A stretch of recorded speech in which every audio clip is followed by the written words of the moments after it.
Oh, sure, there are other important live streams. Nobody's disputing that. But this is the most important live stream. And I'm host Eric, host of Talking with Famous People. Welcome to the most important live stream you'll ever experience in your entire life, even if you live a trillion years. If you do live a trillion years, you're going to see a lot of live streams. A lot of my live streams, probably. I'm also planning on living a trillion years. So, you and I'll both be around for a while still. Regardless if it's 1, 2, 10 trillion years, today represents the most important live stream of your life. If you thought previous live streams were important, you were right. All of my live streams are hugely, massively, unspeakably important. But this is the most important live stream. All 6 people who are here, their minds are being blown, their lives are being changed, their very identities are being crafted by the words that I'm speaking right now. That's how important this live stream is. Very important. So if importance matters to you, and it's pretty important that it does, then you're really going to find it important to attend to this important live stream, which is all about the important subject of importance.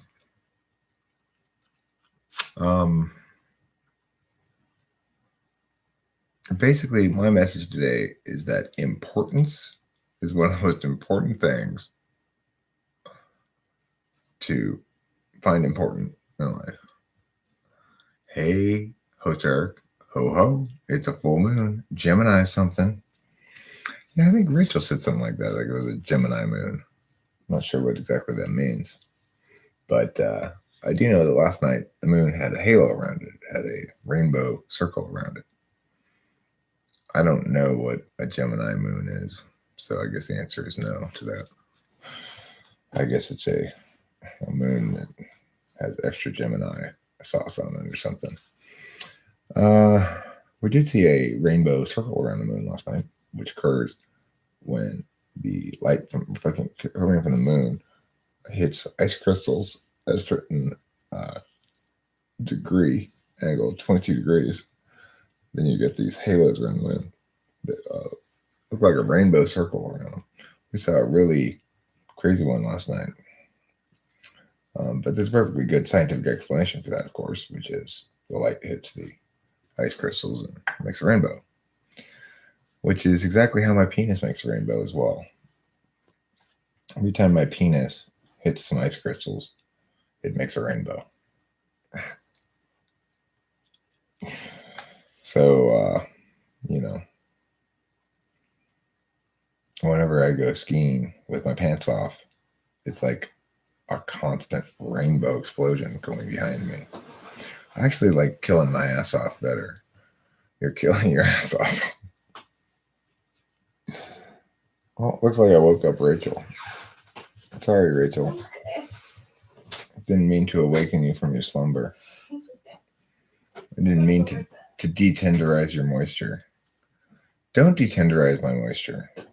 That's not placing enough importance on something that's very important.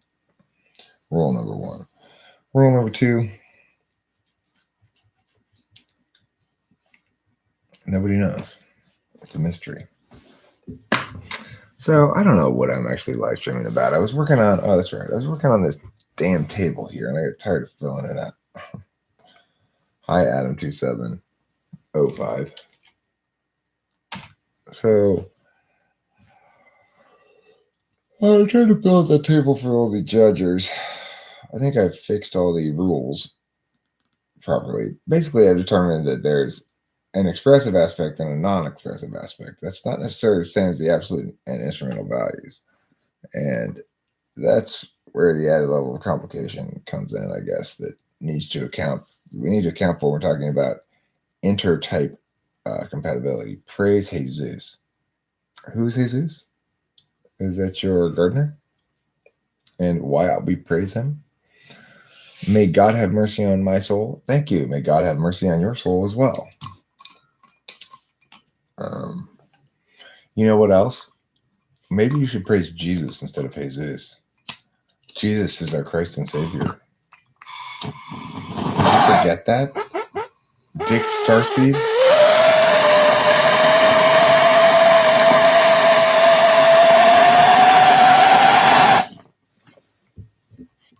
Blech.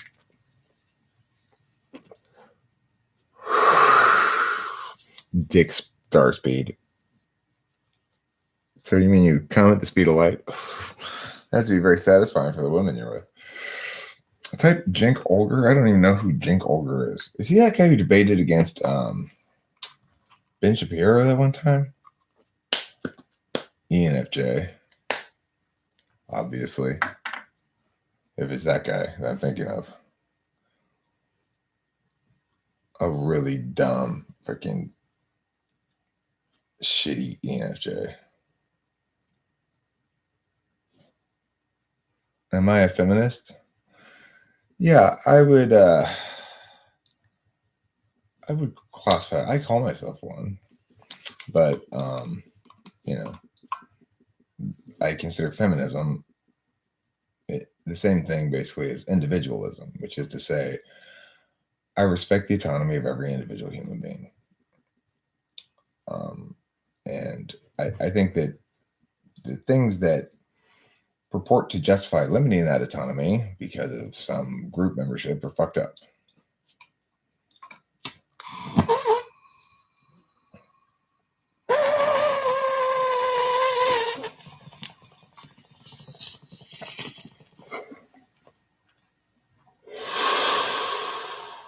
Tough call, Dick Starspeed.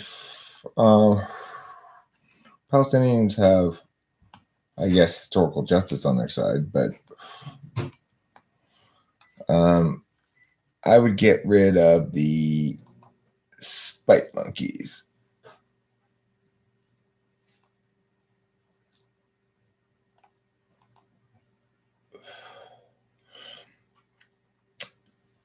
So yeah, Israel and Palestine, it's like, obviously the Palestinians have a good claim to the autonomy of their state that was stolen from them. But it doesn't change the fact that Muslim theocracies are disastrous in general across the board, and we don't want to encourage that sort of thing. So, I don't know. Is it true ISFJs make up the majority? Probably, possibly. I think there's a fair amount of,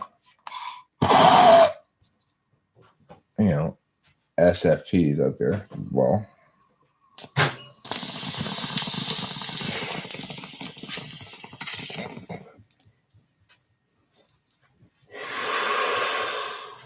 SJs make almost half. So your STJs and SFJs make up almost half. Nice job, Jake Hurwitz. That's the way to show school you don't care about it. I'm smoking marijuana. I've got 2 different strains right now. I've got liquid butter, which is neither liquid nor butter, deceivingly named. And my other strain is called OG Mayhem, or Mayhem OG.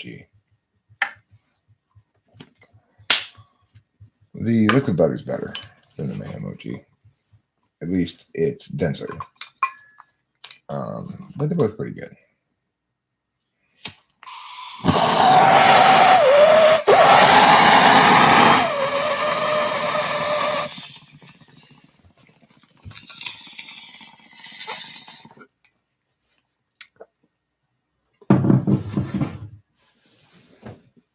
I would say butter's my biscuit. I think that's fair to say. Now, it should be noted that by default, my biscuits persist in an unbuttered state. So the butter in my biscuits is an important transition from that default. I'm going to put that table there again in the link here if you want to look at it. I'm trying to explain or justify or understand why it is that what types are better intertype relations than others. So it seems to me like INTP ESFJ clearly works as a duality relationship, but ESTJ INFP not so much.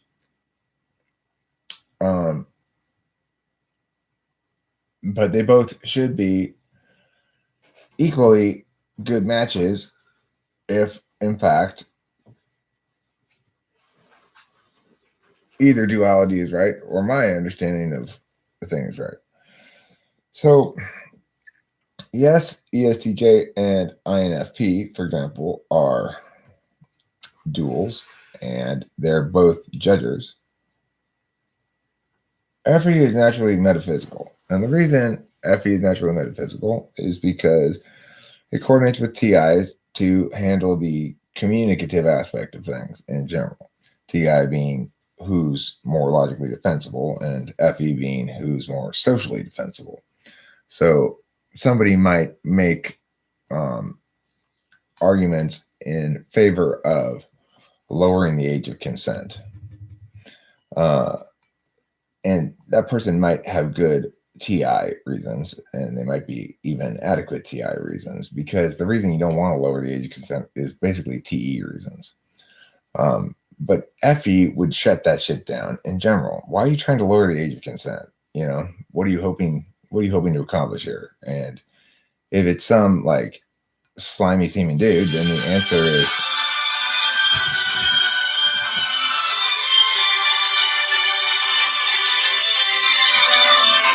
dear Lord, 800 number. Eric, what type do you think Post Malone is? He's a good one. I'm not sure who Post Malone is exactly. I'm not very familiar with his music. Lurpak Chopra. So FE is metaphysical function. It converts the physical cues of a person's fluid emotional state, motivational stuff, into something that's binary, that's reduced into objects like Joe's mad. Now, your own emotions aren't so easy to express because they're fluid and they're complicated and they're mixed, and doing FI processing is something that's so internal and so totally of the agent that it's difficult to make expressed, and make expressions that convey adequately what's going on there. But nevertheless, we have to operate under the reality that people's emotional states do matter and their motivations do matter. And so as a consequence, we use FE as an interface function to take those fluid realities and convert them into metaphysical objects that we can deal with TI and FE and NI and NE.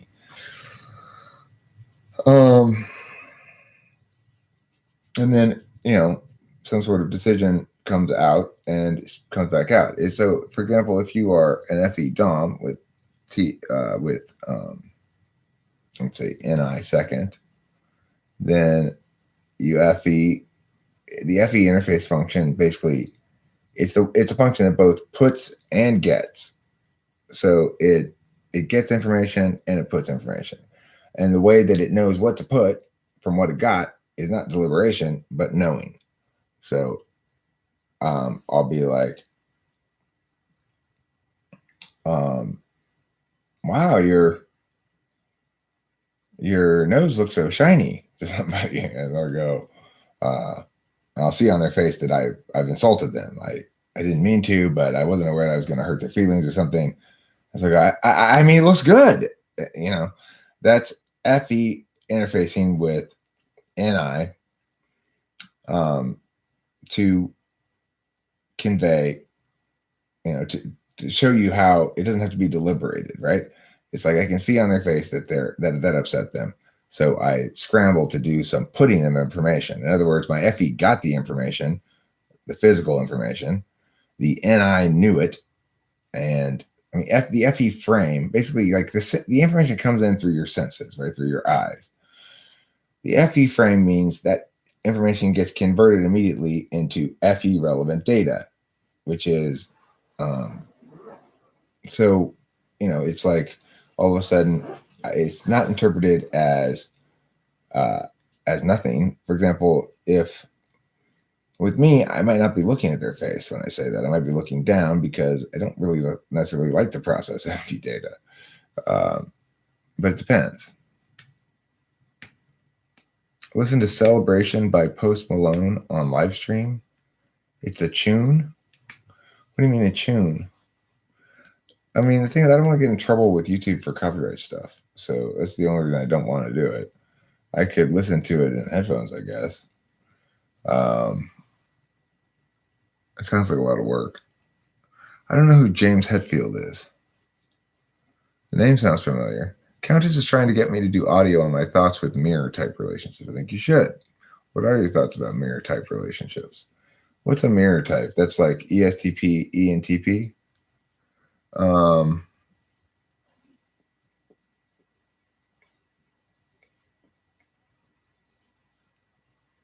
Metallica. What about Metallica, Raven Russell? Is that a word you wish to speak? I'm here. I'm not going to even say anything except just Metallica. That's how I walk into a room. Is Sherlock Holmes an NI or an NE user? He's an NI user, for sure. So it means to take all those clues and collapse them down into a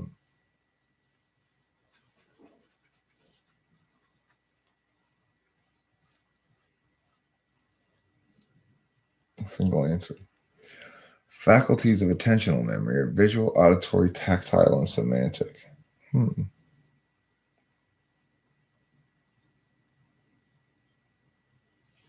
What about olfactory and taste? Oreo Speedwagon. Mustaine, ESTJ, ESTP. I don't know who Mustaine is either. Oh, James Hetfield, the lead singer of Metallica? I see. Well, I don't know enough about him to tell you what type he is. Ozzy or Dio? Ozzy's got to be ESFP, I guess. I don't know. I can't tell. He's all fucked up, Dio. I don't know. Eric, who do you think is the greatest example of a healthy ENFP?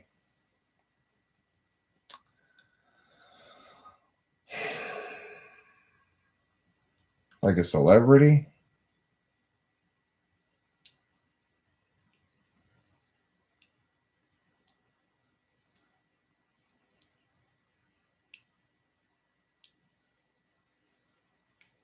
Maybe Katy Perry? Maybe Lady Gaga? I don't know if Katy Perry is an ENFP. Jack Black, not a bad choice. That's a good choice there. I mean, I don't know anything about these people in their personal lives, if they're actually healthy or not, but I guess one gives them the benefit of the doubt if they haven't arisen in the newspapers as, having, once again, Jack Black was guilty of domestic violence or some shit like that. I haven't heard anything like that about Jack Black, so, I think maybe Katy Perry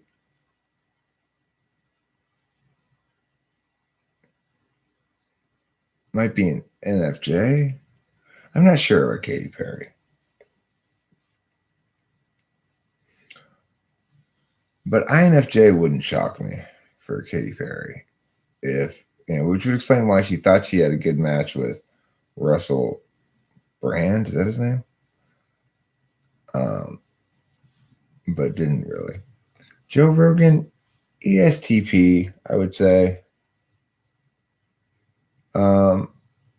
Not, to be perfectly honest, not an especially bright ESTP, but ESTP. I don't know enough about Tyler, the Creator, to type in. What do I think of Enneagram? I think it's a good way to explain differences between individuals of the same type. I think it explains stuff that personality type doesn't. And what's the difference between a person's personality and some other aspect of themselves that's not their personality? Well, aspects of personality definitionally are those aspects that persist the same across a person's lifetime. The reason Big Five purports to be scientifically valid is because it establishes that things like conscientiousness stay pretty static over the course of a lifetime, or openness, or whatever. Of course, at the same time, it sets this normative standard that nobody can meet, right?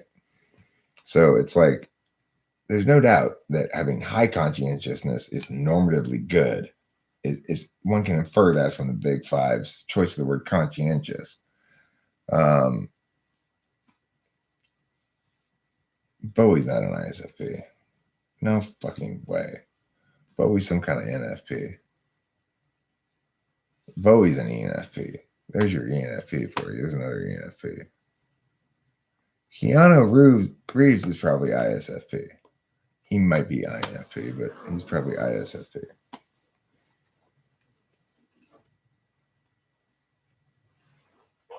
Yeah. This is the most important live stream.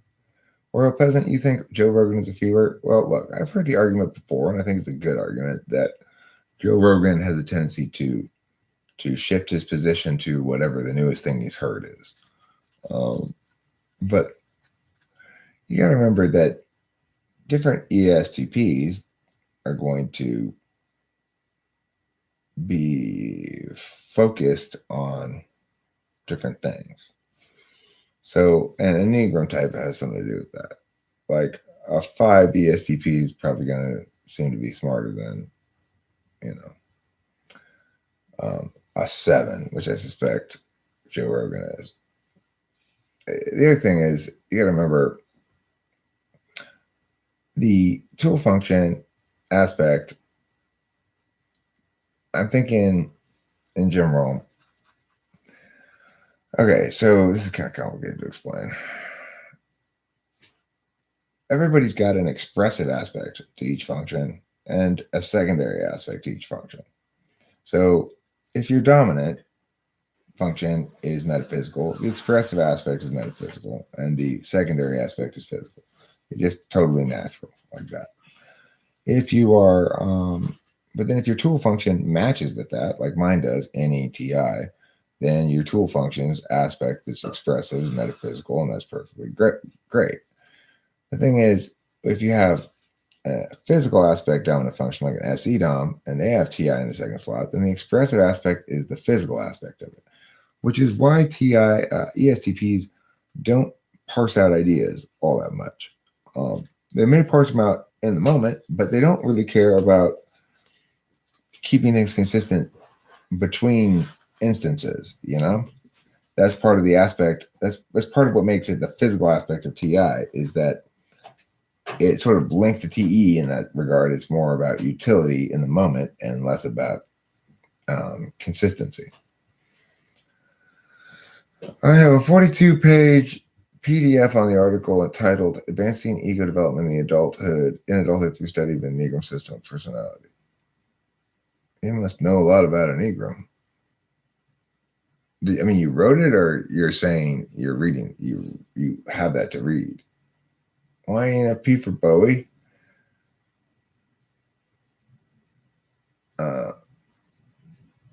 It's too much NE in his lyrics for him to be an SFP. And it's too flamboyant to be NTP. So there you go.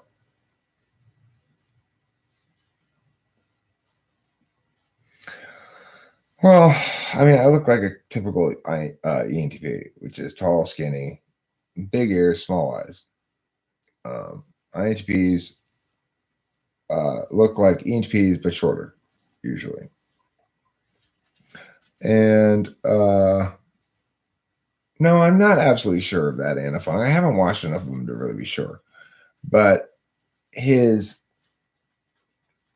seems to side on the side of the rationalist much of the time. So that's possible, Matthew Alistair. Oh, INTJ? No. Bowie's too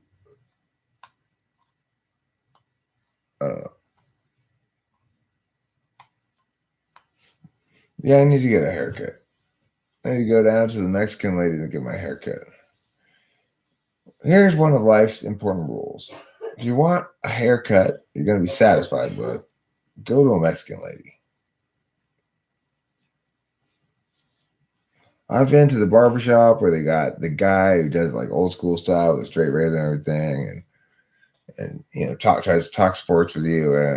I'd much rather just go to the Mexican lady shop where they got Mexican soap operas on TV. It takes about 15 minutes and does it perfectly every time. No chat, no chit chat, no fuss, no muss. No FE, just snip, snip, snip, chop, chop, chop. Here's your $20. See you later. That's the kind of haircut I want.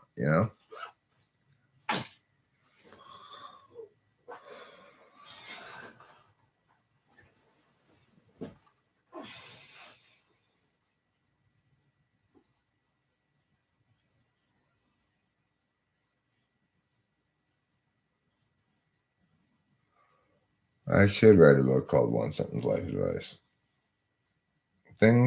Words of wisdom, sayings and so forth.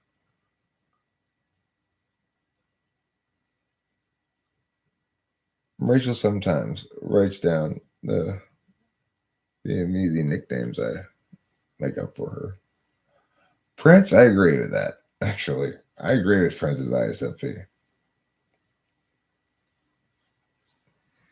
Maybe ESFP. But I don't know. Something makes me say ISFP. I saw him in concert one time, interestingly. Before he died. I saw him at the Great Western Forum a couple years before he died.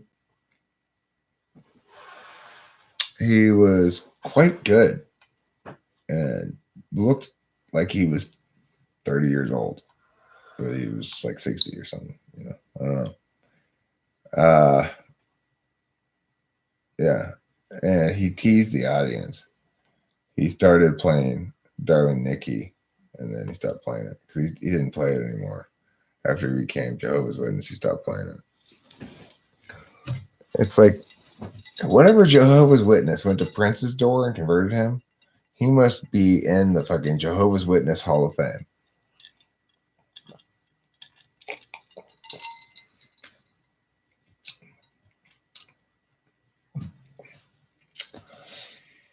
Look, Trump's another one of those people that I gotta acknowledge that it wouldn't stun me if he turned out to be ESFP Trump. I don't think he's ESTJ. He just isn't. Bob was an ENTP. To a certain extent, I think of him as a bit of a disgrace to the type, frankly. But ENTP. I've heard the argument before that he's an ENFJ. I don't agree with it. He's an ENTP who he's an ENTP who learned to constrain himself with FE, like whose FE controls worked well enough that he took that angle of attack. So he was more FE tamped down. Like he didn't really let loose a lot of times. But then that approach didn't work serve him well at all once he got into office. I'd be a much more successful president than he was. What do I think about people who think they are smart because they have a college degree and people who don't have one or not? I think it's stupid, obviously. Yes, I'm still running for president. I'm not in 2020. I just can't. I got so much caregiving to do here with my mom.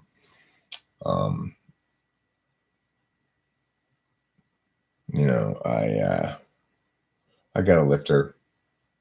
I put her on her shoulder, lift her up, lift her into bed. Yeah.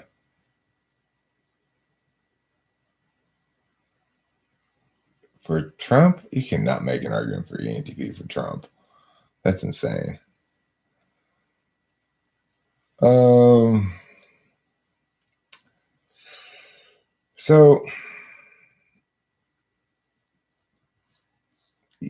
the thing is, as far as being president goes, I take seriously the fact that I'm going to.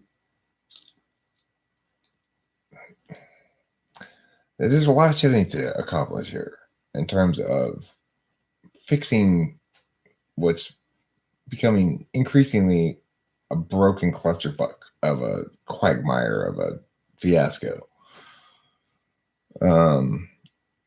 That's not what a citizen democracy is supposed to look like. And so, certainly not what the American citizen democracy is supposed to look like.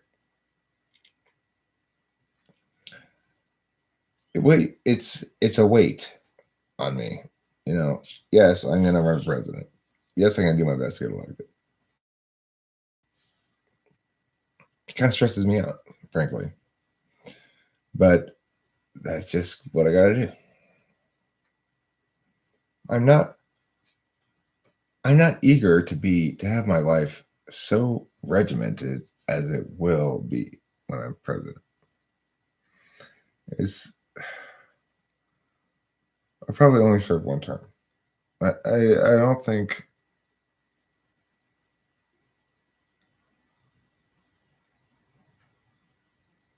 I don't think it'll be good for my health to go longer than that.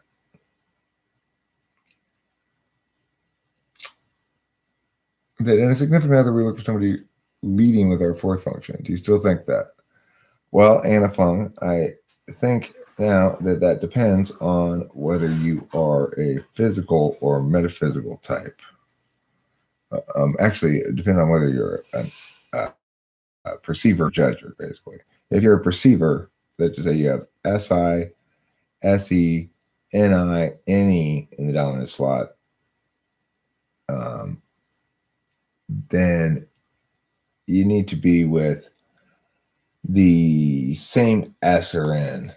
Like the right type for ISFJ is ESTP, but the right type for ESFJ is INTP. So the reason for this is because of this chart that I have here. It's partially done. It's like most of my charts. You can edit that chart if you want to do it yourself. It has all the rules there, so somebody else could fill it in. There's a video on Elon Musk where he's interviewed and had, "I don't give a damn about your degree" in the title. I don't give a damn about anybody's degree either. Well, Antiphon, I've come to the conclusion that it's the right parent. He's making a joke of what I'm serious about. He's an ENFP, I'm an ENTP. He doesn't understand the thing he's critiquing, so he critiques it in joke-like fashion. He doesn't understand that repairing citizen democracy is actually a serious endeavor. That it's fine that he's running for president to do satire on those clowns who fail to be effective as leaders. But, you know, he's a joke, whereas I'm a policy expert and a TI tool user, unlike him, who's TI polar. I'm competent. In fact, I'm the most competent person in the country to do the job. Possibly the only completely competent person to do it. So Vermin Supreme, you know, what can you say? He's a performance artist. I'm not.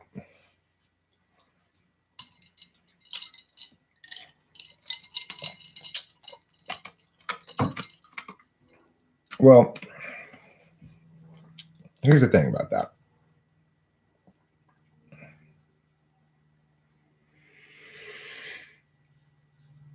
Can you speak more on what you like about SI and a significant other?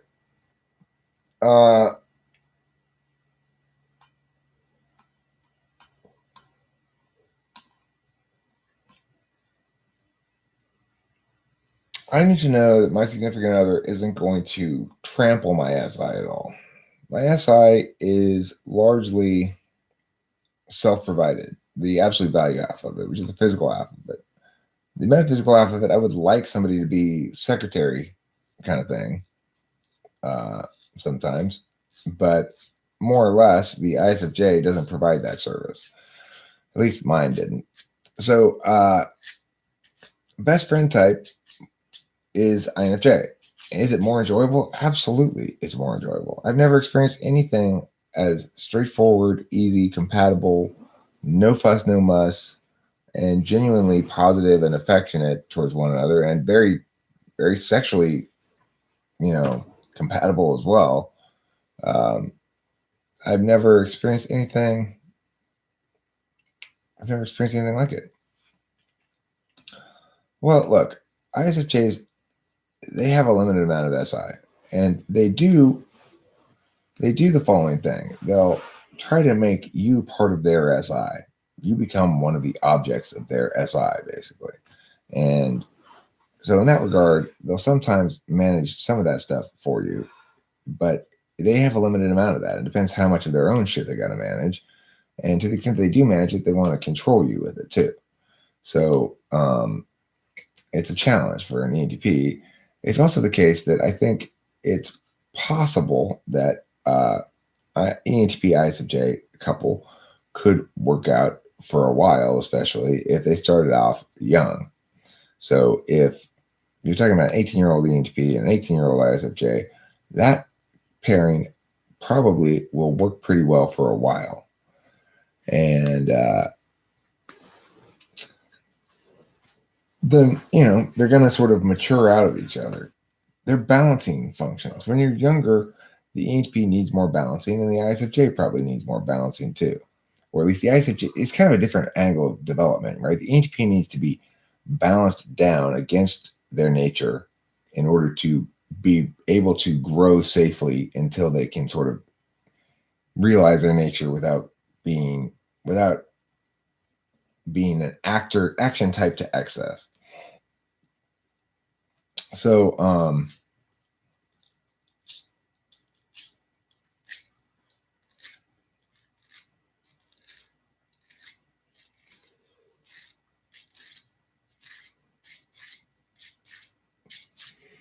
well, Antiphon, you ain't picking up after your ENTP husband, and you're an INFJ. Well, Rachel doesn't seem to pick up after me much. Occasionally she'll pick something up.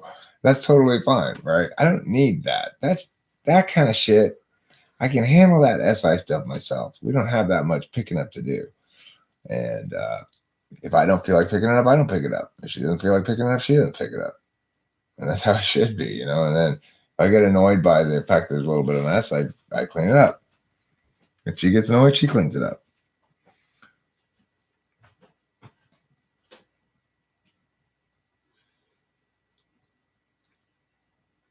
Right. So, look, here's the thing, Antiphon. Let me just put it this way, because this could just be either a personal stage of development thing or a personal nature thing or whatever. If you were in a situation where you're doing most of the cleaning up, most of the cooking or whatever, you have a choice. You can do less stuff. You can say, this isn't working because you're not providing what I need in some regard. Or you can say, I do what I choose to do and I don't expect anything in return. So it's like when I clean up or cook or whatever, I don't look for fairness in that area, right? Fairness is not an absolute value for me. It's an instrumental value. It's not useful for me to look to fairness in that spot because I'm very happy with Rachel, and looking to fairness in that spot would, unfortunately, probably cause some sort of discord or something. So there's no reason for me I don't care about it. I feel I'm treated very fairly regardless because I feel like I'm loved and appreciated for who I am. And that's way more important than any specific utility. Do I think Einstein was an ENFP? No. I don't know what he was. Probably INTP or ENTP or INTJ or something like that. Maybe I should host more debates. Okay. Would you say Bush is an ENFJ? Which Bush? Sometimes I think it's too much to do the maintaining. The overall scheme, intellectual connection is much more difficult to obtain.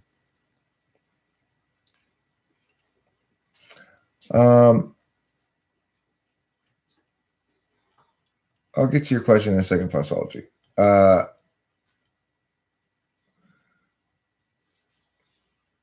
It's not just intellectual connection. It's basically sharing the kind of time in the ecosystem. You know, time's either linear or it's real, or it's it's real time or it's turn based. If your partner's real time and you're turn based, you're gonna have a problem. It's just that simple. Rachel and I are both turn based. We're both very turn based. So what that means is it's like it matters that we say the right words to each other. It matters that we do the symbolic stuff, the map stuff versus the territory. In other words, we have to agree on the language aspect of things, the meanings, the statuses, that sort of thing. Rachel has a tendency to universalize stuff because she's an NI-DOM, and I have a tendency to particularize stuff because I'm an SE4 slot. But the thing is, it's not just sure, both parties have to have some basic things like some common interests, and I guess they have to have time for each other, and they have to have a desire to be in a relationship. But beyond that, it shouldn't take a lot of effort to be a team. I feel like Rachel and I are a team. And what am I looking to see if we're a team? I'm looking to see if we're agreeing about our directionality, so to speak, if we're agreeing about how we ought to approach things. So I'm looking to see if we're a team from a teleological standpoint. I'm not looking to see if we're a team based on who does meh or meh. And same thing with Rachel. As long as we're on the same page metaphysically, the physical stuff isn't that big of a deal, whatever it might be. Now, I don't know if it's specific to me and Rachel or specific to INFJ and ENTPs in general, but Rachel and I are very compatible physically as well. So, we're compatible physically and sexually, which are different things. Like, we're compatible physically, like, I don't know how to say it, but it's just like everything fits together. Everything, the other person just sort of feels right, and their skin feels right, and they smell good, and all of that shit, right? That's the physical aspect of stuff. Sexually, it means you feel comfortable with each other, and the things you naturally want to do and do, the complement of those things is the other person and stuff. Structural harmony is a good way to put it, David Sanderson. It's an excellent way to put it. Good way of putting it. Yeah. I don't know if that's what you're referring to or not, but TIA is the datalogical metaphysical function. Okay, that's fine, because in fact, the logic of data is that's kind of a little bit big of a claim. I would say more like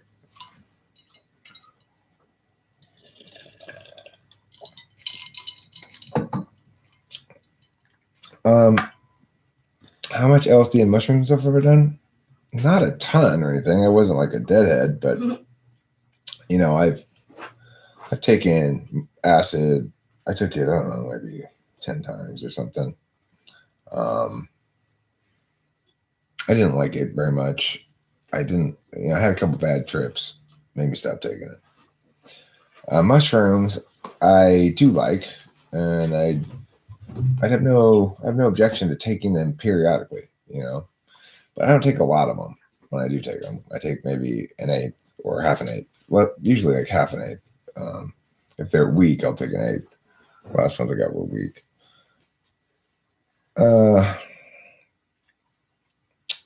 The thing about mushrooms that I do like about them is after you take mushrooms, the next day, the day after, you feel like all your troubles have washed away. Like, what am I stressing about? It ain't no big deal. I can't believe used to feel stressed like that. That's not true. It's not true. You're never the same after a bad trip.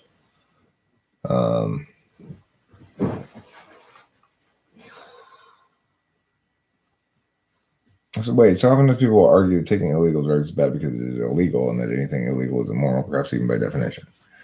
Okay, well, I mean, those people don't understand,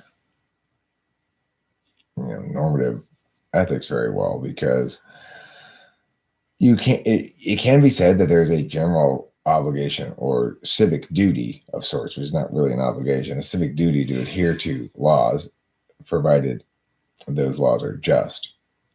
In instances when the laws are not just, you certainly have no moral obligation to adhere to them. You have a legal obligation. The fact that there's a legal obligation necessarily means that the legal obligation can be scrutinized separately from the moral obligation, because the legal obligation contains the teeth of the matter. So some laws legally obligate me, and I am also morally obligated to follow the law for reasons other than it being the law. You might also say there's a civic duty to follow laws in general, but that would have to be exceptioned to immoral laws. If there's a law that requires me to return an escaped slave, for example, it places an affirmative burden on me to violate the rights of another person. In that instance, it can't possibly be a just law, and it can't possibly be my moral duty to enforce it. So the thing is, morality, okay. You're right, Noah McFarlane. I'm kind of being sloppy with morality and ethics. Morality includes ethics. It also potentially includes affirmative indications that are non-universal for the individual. I'm only talking about the negative indications in this instance. So, no, it's not possible to say that it's never okay to violate a law. It's always immoral to violate a law. And so once we've agreed that you can't say that, then we have to make the determination as to what it is that makes a law acceptably violatable versus unacceptably violatable. And the only alternative to the legal obligation can be an evaluation of the moral obligation. So,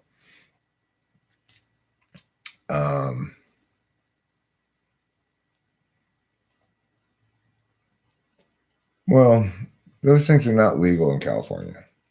No, Nicholas Watson, they are not. The point is,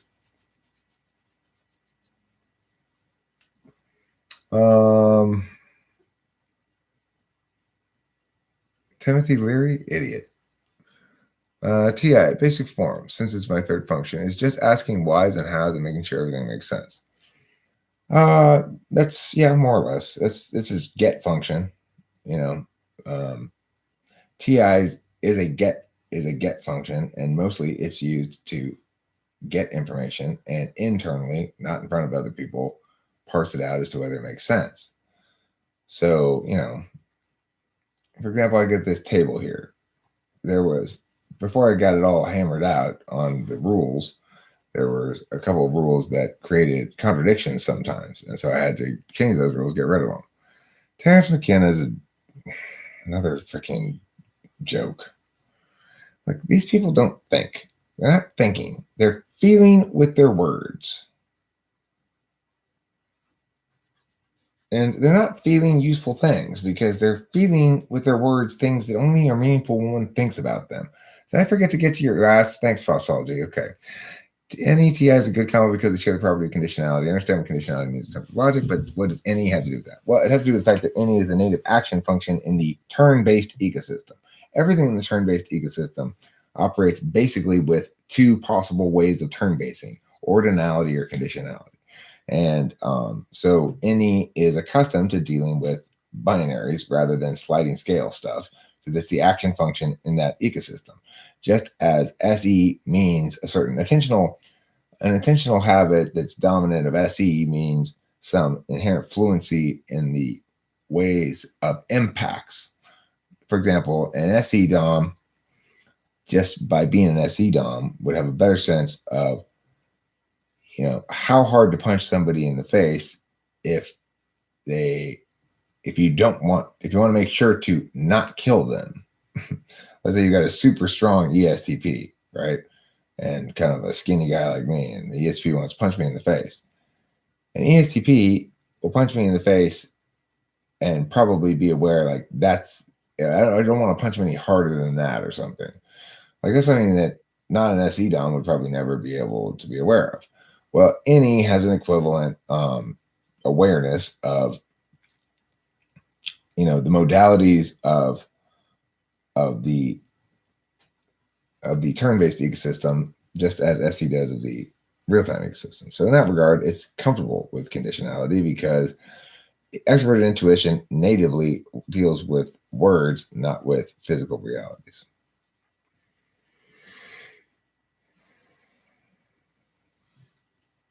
The TI ANA is stuff that you can parse out and explain.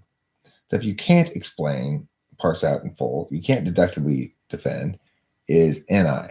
So, for example, if I ask you which song is better, and you say song B, and I say why, and you give me some reasons as to why, and I might agree or disagree with those reasons, but let's say I argue against them and say you can't prove that your reasons are right, and your taste is better than anybody else's, and beauty's in the eye of the beholder, and you're going to lose that TI argument, but you're going to still win the NI argument because you're going to pick the actual better song.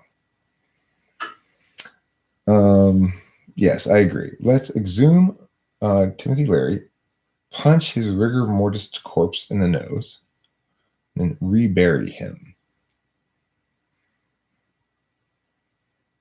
Thanks, David Sanderson.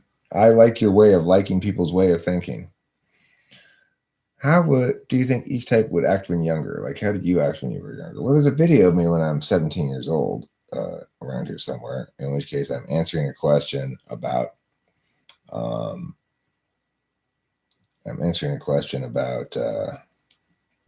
this new law about parties in Arcadia, and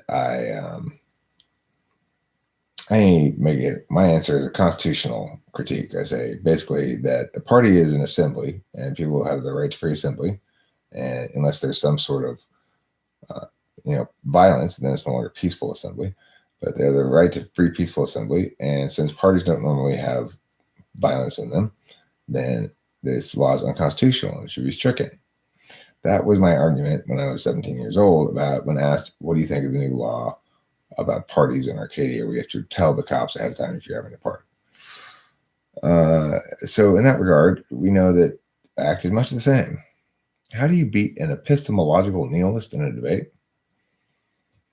I'm not sure what exactly an epistemological nihilist is.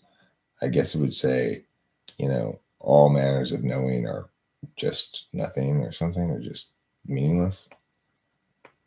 A lot of NI things can be described at least poorly. It's just that I might not mean the same thing to other people. Is that what you mean versus the TI argument? Well, you can't break it down into a set of deductively sound premises and conclusion kind of setup,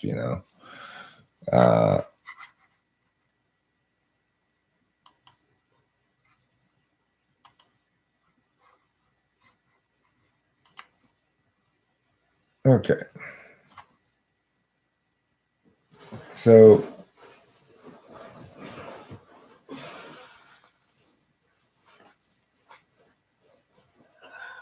what type is an idiot with no social skills and no common sense. I don't know. That's what Marianne Trump said her son is. An idiot with no social skills and no common sense. Yeah, but he is my son. I just hope he never gets into politics. He'd be a disaster.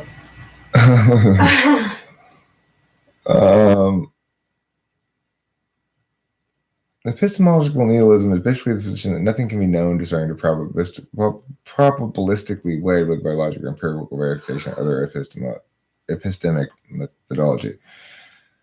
I mean, the problem with it is that what they're affirming? This is a problem that nihilism has. Either they are negating something on the general grounds that everything must be negated, or they're fucked. So are you affirming that statement, epistemological nihilist? Okay, good. So you have the burden of proof. The thing is, epistemological nihilism is the way of going, I'm going to always shift the burden of proof onto the other person by pretending that I can always negate. But to always negate under a frame like this is to affirm that frame. So the way to beat them is to make them affirm it. They have the burden of proof, not you. They're trying to shift the burden of proof onto everybody else, right? Okay, so you establish that nothing can be known, discerned, or probabilistically weighed, blah, blah, blah. You establish that. You prove that. Well, obviously, you can't both prove that and have it be true, right? They double bind to themselves immediately. If, in fact, nothing can be known, then their affirmation can't be known. And they have double bound themselves out of any meaningful argumentation. The problem with the idea of epistemological nihilism is that things don't have the quality of can be known or discerned. People affirm and negate statements.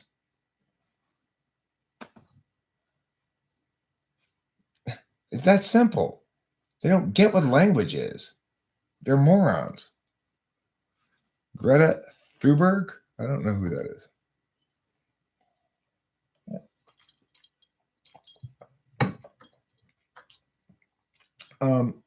It does seem like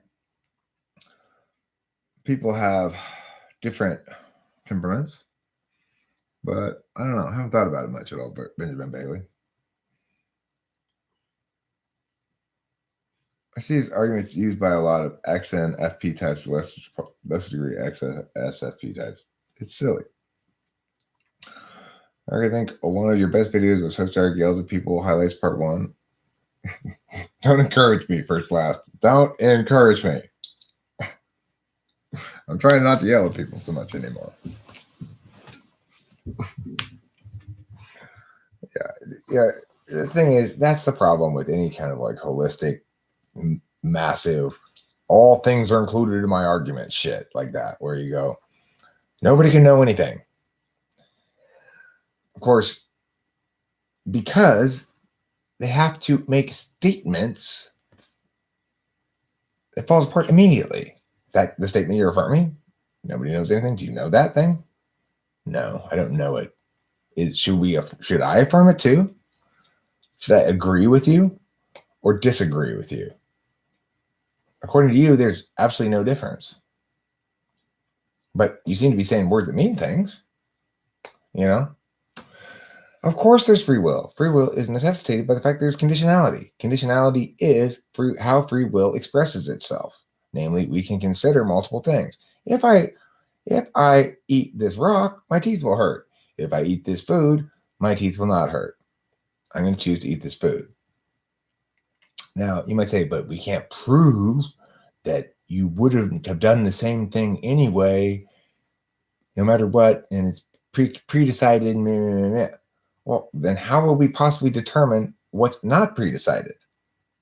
How do you know everything's pre-decided if there is no not pre-decided? We don't even have a definition that could mean anything. If everything is predetermined, then the word predetermined doesn't mean anything. the whole point of language is to draw distinctions.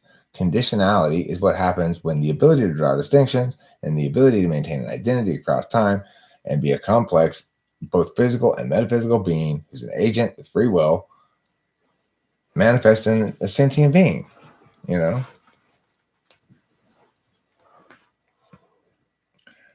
Okay, that they need to understand what the definition of subjective and objective is. Subjective, referring to something that's data, for example, is going to be either inside of you, like this is how I feel about it, or outside of you. If it's outside of you, multiple people can reference it independently. Even if each of those people is subjective, if there's broad consensus, we might call that consensus itself objectively true. So, for example, even if we could say that 50 people, 47 people think that it's good, but 3 people think that it's bad or whatever, the fact that 47 people think that it's good and 3 people think it's bad is indisputable and objectively so. There's no interpretation possible in that if you take a poll or something, right? So, you know,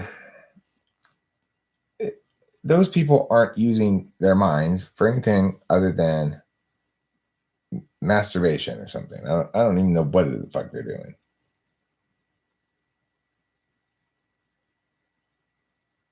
If the climate is a problem, surely there must be an adult that should find out what the problem is and fix it without the population getting taxed to death.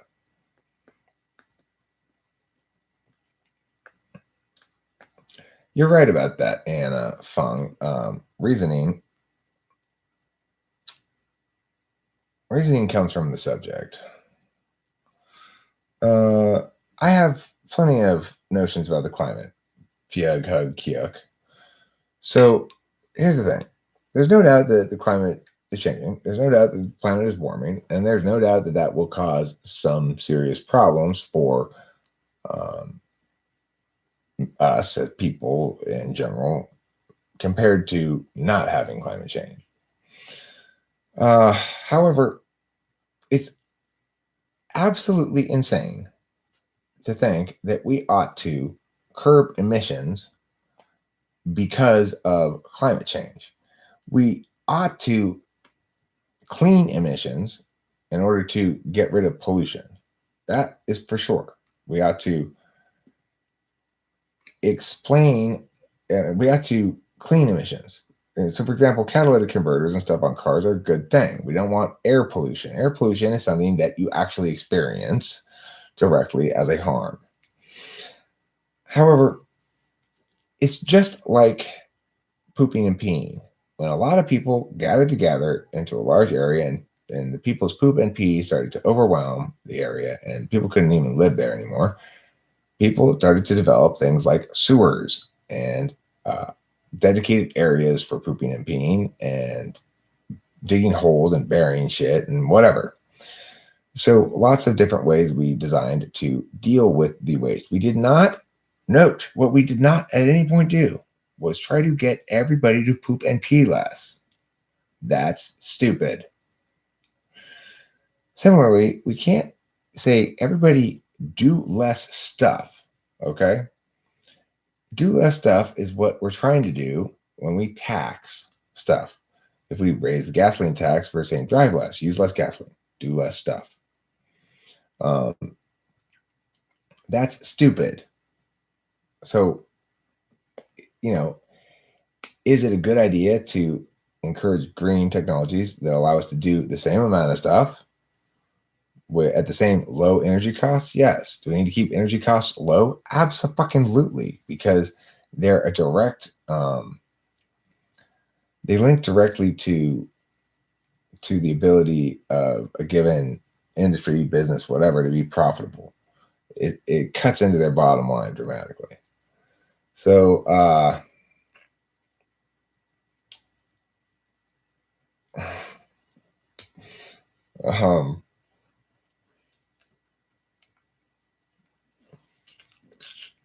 so the thing to do about the climate is, number one, there are plenty of small solutions we can implement, such as iron seeding, carbon sequestration in various ways, even the sea otter alternative. Lots of little things we can do to take carbon out of the atmosphere and sequester it one way or another. We ought to do those things, but probably it's going to have to be government action. If they're going to try to create a carbon tax or something like that to make that happen, that's dumb.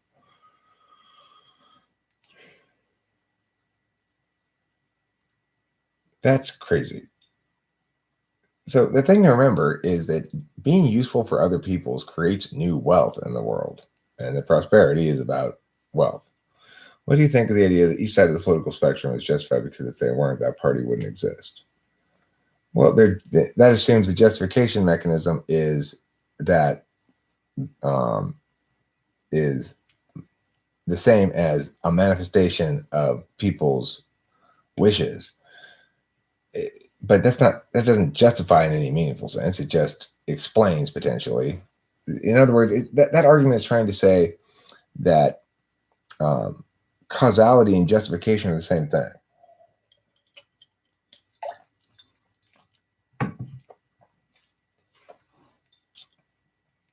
What slot do we prefer to escape to if we get caught out in our polar? It is my basic feeling about that barefoot ballerina that your polar stuff largely gets converted into your fourth slot. So when I have FI time with Rachel, it gets converted to a lot of body sensations, tingly body sensations and stuff, and just general rah-rah. Okay, well, Antiphon, the other thing about that is, to the extent that we're going to expend resources on dealing with climate change, let's spend it on the adaptation end. The Marshall Islands are currently going underwater, basically. How many resources are already wasted on trying to curb emissions, and a fraction of those resources could pay for seawalls, raising up the island, basically, if you want to save that place, So there's no reason to be spending it on trying to mitigate the total impact of climate change that you can't solve, but you could potentially slow a little bit. It's not the way to go. Now, the last factor is the black swan. Most serious problems like this are solved by a black swan, which is an idea that somebody has that nobody else has thought of yet, that we can't possibly know because we don't know it yet. But somebody comes up that actually solves a problem that renders all our half-assed stopgap solutions moot. Now, I'm not saying we can count on that thing arising, but I am saying that when you factor in that amongst all the other factors, the best thing to do as far as emissions curbing is nothing. We can encourage green energy, fine, but there's a hidden subsidy of fossil fuels, as they call it, a hidden subsidy, in green energy development. Namely, the development of green energy and the production of green energy requires fossil fuels. So it's notable that if you make fossil fuels more expensive, you make green energy production more expensive, along with everything else. What are my thoughts on toxic masculinity? It is toxic to the extent that it exists. I think that there are plenty of examples of toxic masculinity. And there are plenty of men out there who have no problem taking pleasure out of taking from women, and not caring about them as human beings. I think that's toxic masculinity. But I think, it's toxic humanity to take from another person and to be happy to take from them and to not be concerned about what taking from them does to them is toxic. When men do it to women in a sexual fashion, it's referred to as toxic masculinity. And that's a fair enough name for it. But I certainly don't think that some sort of movement is occurring of toxic masculinity. I think that, individuals struggle. Individuals struggle.